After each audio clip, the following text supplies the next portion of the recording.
This top assassin carries only one bullet for each mission. This time, his target is on a high-speed train 2,000 meters away, and the train is traveling at an astonishing 500 kilometers per hour. Jack first uses a rangefinder scope to determine the closest feasible shooting distance, which is 1,240 meters.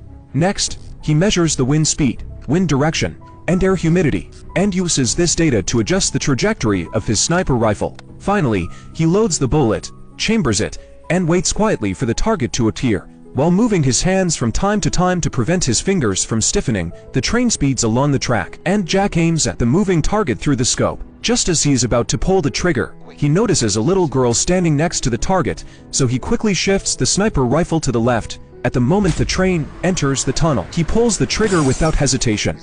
After the mission, his partner brings photos from the scene and praises Jack for his precise shooting, but he is not satisfied with this shot. As he gets older, his accuracy and reflexes are not as good as before. If this shot had been off by just 15 centimeters, the little girl next to the target could have died because of his mistake. For this reason, Jack decides to retire early. At the same time, the CIA learns of Jack's retirement and sends someone to persuade him to stay. But Jack is determined and refuses the offer to stay. A few days later, Jack goes to the dock to refuel his speedboat, preparing to meet a good friend. However, when he goes to the front desk to pay, he notices that the cashier is a girl. As an assassin, Jack is naturally vigilant and decides to test her with a few questions. Annie tells him that the previous cashier has retired. Jack doesn't ask further, pays for the fuel, and leaves on a luxury yacht. Tom warns Jack to be extra careful lately. The target he just assassinated is actually a senior biologist, not a criminal as the CIA claimed.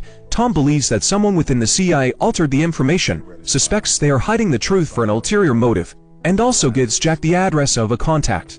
But neither of them realizes that their conversation is being fully monitored by the CIA. On his way back, Jack notices something wrong with the fuel gauge of his speedboat. After a vigilant check, he finds a listening device under the steering wheel. He immediately thinks of Annie. Jack quickly returns and finds Annie, handing her the listening device without a word. At this point, Jack clearly knows that Annie works for the CIA, but he doesn't press for more information. Meanwhile, the CIA director thinks that after training Jack for so long, since he can no longer serve them, they might as well get rid of him. That night, Jack suddenly receives a perimeter alert on his phone. Someone is approaching his house.